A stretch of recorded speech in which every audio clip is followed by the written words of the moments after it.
A lot of people are angry at ChiLongQua for changing into Road to Reformation and begging him to change back. Where's the voice changer? Why isn't he dumpstering the shit stains? Why is he not raging and flaming anymore? But I don't think those people realize just exactly what they are asking of him. In essence, they are asking a man who has decided to become a better person to go back to his old toxic ways. It's like telling a recovering drug addict to go back to taking drugs. Even more fundamentally, it's like trying to stop someone from getting happier. I realize he's just a YouTuber.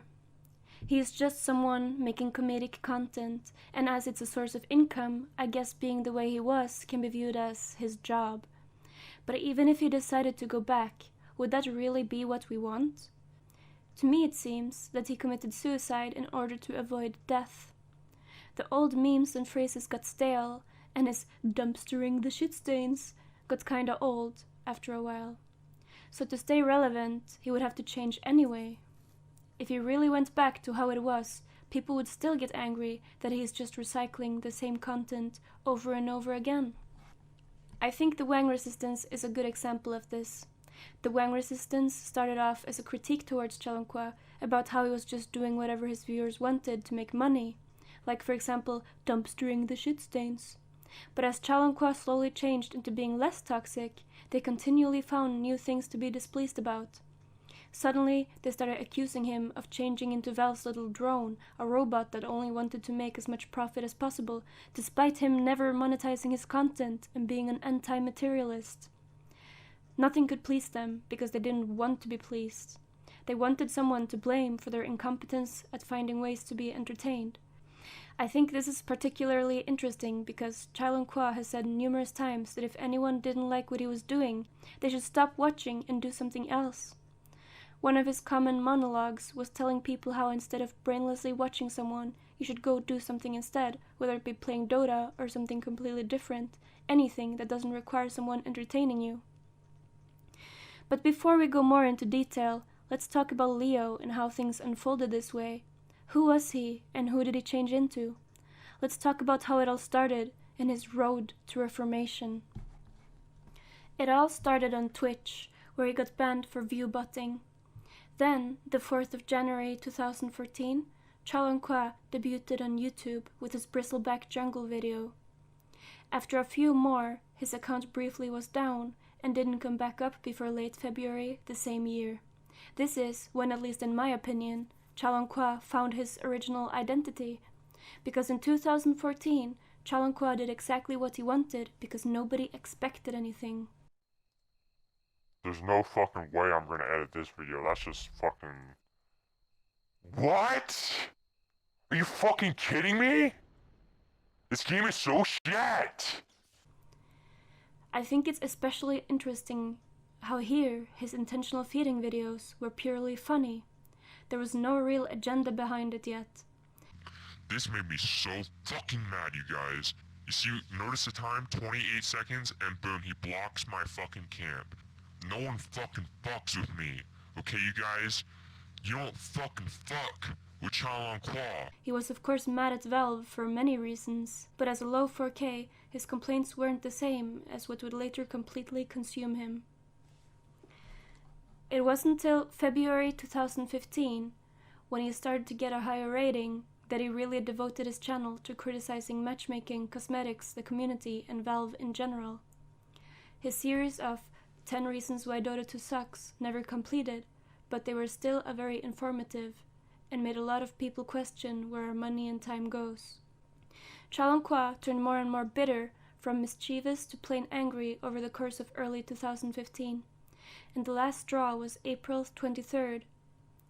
Hey, what's up guys, it's ChiLongQua here, and I'm gonna show you the series of events that led up to my newfound path, okay? So from now on for ChiLongQua, I think I'm just gonna grief every single fucking game, you guys.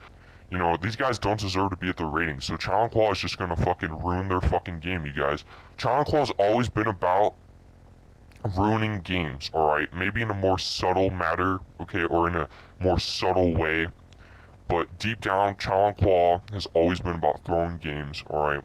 I think the title of this video is interesting because he was going in the exact opposite direction of what he is doing now. It's the same road he is on today, except now he wants to reform into a better person. Shortly after a new path, the infamous jungle invoker BSJ stream snipe situation unfolded, among other plain toxic griefing videos. What was especially intriguing about him at this point was that despite him ruining so many games, he still played around 5k. A 2k doing the same thing would not get nearly as popular, no matter how funny they might be. Like I said, one of the things the Wang resistance criticized ChiLongQua for the most was his greed for money, but he never really asked for it till the Indiegogo campaign. Till this point, he had just gotten some random donations from people through PayPal. He showed people the option briefly, but it was not like he was forcing it down people's throats. And in June 2015, when he made his Indiegogo campaign, he even admits it's begging and will understand if nobody wants to donate. His reasons for this asking for money is so he can make better content, and his fans knew that. I'm trying to raise enough money to build a new computer, alright? Now, I know this kind of seems like begging, okay? And I agree, this kind of is like begging, okay? There's really no reason for anyone to donate ChiLongQua any money, okay? So in July, 10 days before the campaign was over, he had already reached his goal, plus getting a new mic and GPU sent to him. He even told people to stop donating because he had more than enough.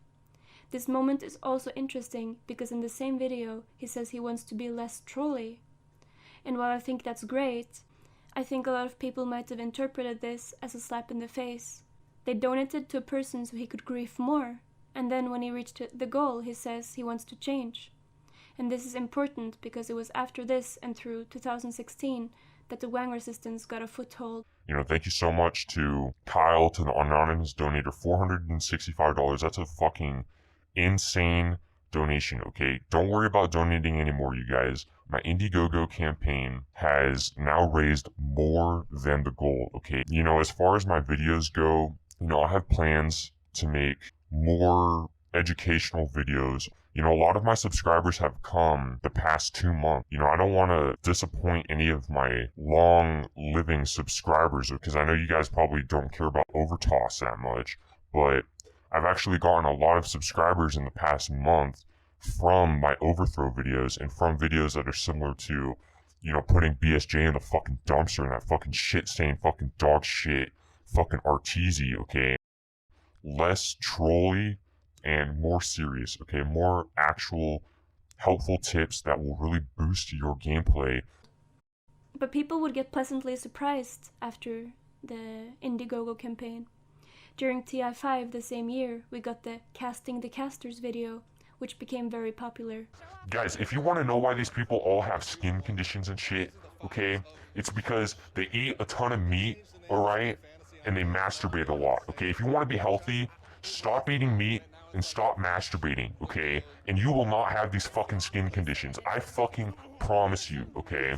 We also got the first stream in August 26th. If you watch fucking anime porn, okay, you need to stop that shit, alright? How can you honestly go to a website where there's a bunch of fucking underage fucking anime chicks and they're fucking posting pornos of that shit? It's just like embarrassing, okay? And even on the Dota 2 4chan thread, there's a bunch of people posting like Dota 2 porn pictures. It's just like, what the fuck is this shit? Okay? Thoughts on Sumail? He's a fucking 13-year-old fucking prodigy from fucking Pakistan. And that fucking little shit doesn't realize that, you know, he came to fucking America. He didn't even give a shout out to America, alright, when he won fucking $1 million. But in early September the same year, we saw the beginning of his true change. The dumpster videos have been deleted, alright? This includes the Arteezy videos, the Demon videos, and the BSJ videos. One of my BSJ videos was flagged by YouTube and they terminated the video. You know, if you got to watch those videos, consider yourselves lucky because Arteezy, BSJ, Demon, they're all account buying shitlords, alright? Well, at this point, he did not delete them because he thought they were hurting the community, he deleted them because he had to respect the platform he was making videos on. But I still think this is a very important turning point, and it might be what later developed him into deleting all the videos out of his own conscience. 2016 was much like 2014 in the sense that he was finding himself. But it was the opposite of 2014 in the sense that now he wasn't able to do exactly what he wanted, quite on the contrary. Now he had a bigger audience and with it, responsibility. He had to not just make sure his content didn't offend anyone, but also be entertaining to everyone. Instead of him doing what he wants and those who don't like it stay, now the viewers decided what they wanted and he had to stay the same. 2015 had brought new thoughts about behavior plus a newfound medium for his content, streams. In 2016 there were less videos and mostly streams which would get, more and more frequently as the weeks passed by, criticized by the Wang resistance.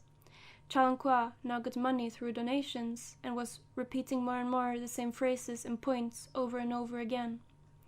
At least one thing me and the Wang resistance can agree on, and that is that content got a little bit stale, especially considering ChiLongQua wanted more and more to be less toxic.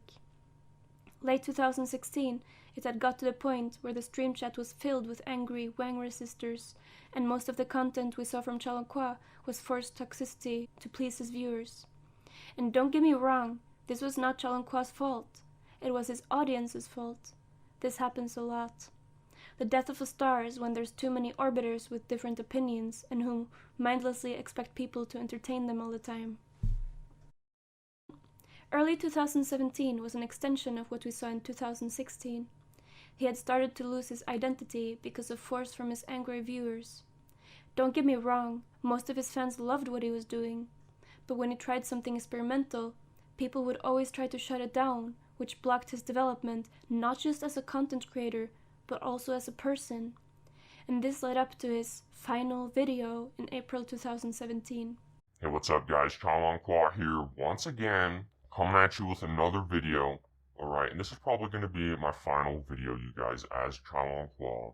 And this video is really hard for me to make, you guys. I'm going to be honest, it just got out of control. And I started viewing myself differently. Okay, I started identifying as ChiLongQua. Okay, I would be dreaming about eating brown rice. Okay, that's all I was doing. I was making, my channel was an excuse for myself to keep playing Dota and keep being angry at it and keep making videos about it because it was making money. And that's actually just insane. Okay, ChiLongQua has gone out of control. Okay, the dynasty is in shambles. I've pissed off a lot of people. I've trolled a lot of people. People want me to make videos shit talking about people, and it's hard when if I want to continue doing these videos where I'm not griefing, I'm not trolling, I'm just trying to be positive, and then people say, "Oh, you're not the same ChiLongQua. You're not the old ChiLongQua that griefed the shit stains." You know, what is it that I've actually done? Okay, what is this monstrosity that I've actually created in my YouTube channel? Okay, I don't want to be ChiLongQua. ChiLongQua wasn't helping anybody. Okay, ChiLongQua was hurting people. Great day. Hope you guys all have a great everything. Okay, and remember, keep it PMA, keep it BSJ. Okay, so for the last time, ChiLongQua. This was supposed to be his very last video, but because of all the love and support he got, he decided to return. For me, it seems like he had gotten so used to toxic and retarded viewers that seeing all this love and positivity gave him hope. He wanted to spread positivity and be educational, not negativity and toxicity. So when he returned on the road to Reformation, he couldn't keep the old videos and deleted all of them. A lot of people think it was irrational, but I think it was the only natural thing to do. How could he promote positivity with griefing videos in his portfolio?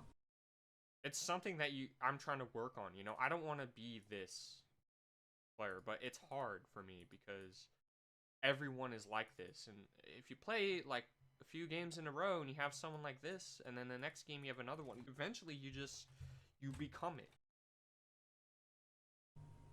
And that's what he is doing. He is on the road to reformation, the path to change, for the better. Like I said at the start of the video, he wants to change into a better person, and in order for him to stay on that path and go in the right direction, we need to let him do what he wants to do. We are getting in the way of his happiness by denying him the choice.